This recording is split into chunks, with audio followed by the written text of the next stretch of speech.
Well, Mr. Vice President, welcome to Pittsburgh. Always good to have you here. John. Good Thank to be you. back. Thank Isn't you. this a great facility? It is. It Yeah, is it indeed. really is. Yes, and it's going to be even better in the years to come, this whole agree. strip. My So- University of Delaware did this. They bought the old Chrysler manufacturing plant in Newark, Delaware, that went out of business. And they're doing the same, similar thing. Advanced materials, working on, this is the future. I hope you had a tour. Oh, I have. No, I haven't. I had a tour of this building, but I haven't had the tour of the whole area. Yeah, well, we'll get that, I'm sure. All right. So let me ask you, given that the protests and the riots and the arson and all the rest really happened in other cities, not so much here in Pittsburgh, except at the first occasion, the first weekend, why did you choose Pittsburgh as a place to make an important speech like this? Well, first of all, I'm a Pennsylvania guy, number one. Number two, I started my campaign here, as you recall. And then when I won the nomination, I came back here. And because I think Pittsburgh is emblematic of great cities that are coming back. And I think it's important that people, that the neighborhoods I come from, in Scranton and Wilmington, similar to Pittsburgh, know that we're going to give folks a fighting chance again. Well, as you know, I think many analysts are saying that the reason the president is so focused on law and order is that it wins votes in not just suburban Pittsburgh, but out in the hinterlands, these Democratic counties that all voted for, really for Donald Trump by double the margins that they voted for Mitt Romney. Do you think politics plays a role in this? Well, first of all, there's no evidence yet that that's the case. No evidence yet that that's the case, number one. And the polls I'm worried about are all those people dying of COVID, those people who are unemployed, those people who, in fact, find themselves in hopeless situations. But I think what Donald Trump is doing, he wants to talk about anything but the real problems. The problem facing the nation is we're heading to an economic depression, number one. Number two, 200,000 people dead already in the United States. We're in a situation where actually 180, heading toward 200,000, where you have millions of people unemployed. He has no plans. Have you heard? I thought it was great at the convention. What's the plan? We're going to make America great again. Again. And when he talks about America, Joe Biden's America, he's as if he's in a spaceship. I mean, he is the president of the United States. When I was vice president, Obama was president. We reduced violent crime by 15%. We had the longest stretch of employment and increased productivity of any time in modern history. We gave that all to him. And like everything inherited, he squandered it. So he doesn't know what to talk about. Well, I know he tries to label you essentially, some would say even anti-American, the way he goes on. So let me just ask you a couple quick questions. Sure. On balance, you can say yes or no. Do you think this is a racist country full of racist people? No, but I do think there is racism that has to be dealt with. It's a very small minority of people.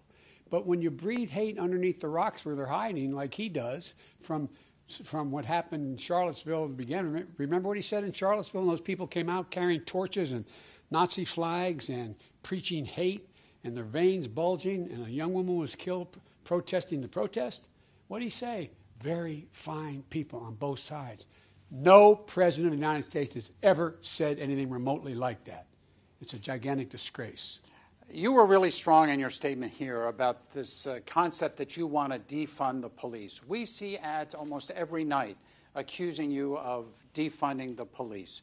How does it make you feel when you hear ads like that? And then the other one we hear all the time is that you want to ban fracking. Let's get the facts straight, number one.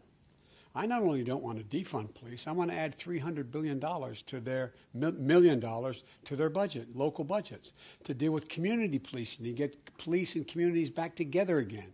I also call for bringing in social workers and psychologists to deal with 911 calls to help the police. Every cop, when he puts on that badge, has a right to expect to be able to go home at night and be able to be safe. But secondly, I also point out that the only person defunding the police is the president. Look at his budget. He calls for a $500 million cut in local law enforcement.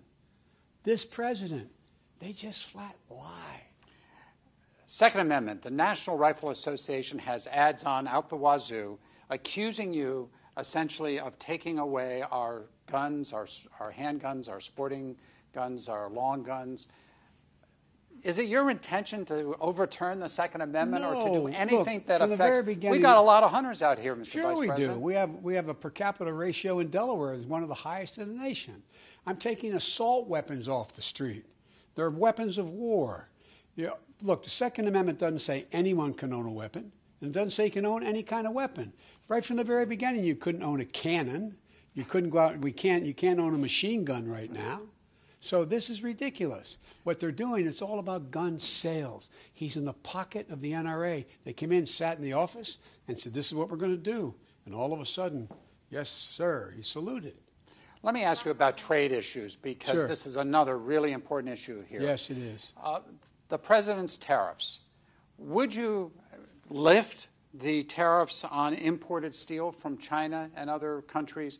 Steel industry is still an important industry here in Western Pennsylvania. We're the only ones that enforced our administration, the Obama-Biden administration. We went after steel, the Chinese steel, dumping steel. What has he done? He's bankrupted manufacturing, not a joke, number one. And number two, farmers are in deep trouble. He goes after China and all the wrong things. He's been in the pocket. They talk about the art of the deal. Well, they've taught him an art because they've taken the deal to him. Think about it. I'm not joking. Think about what's been happening. Final quick question. If you're elected president, yes, will you commit to the American people that you're going to tweet or not tweet? I am not a tweeter. I'm going to speak to the American people directly. I'm not engaged in trying to foment hatred and division. It's about uniting the country. Look, have you noticed?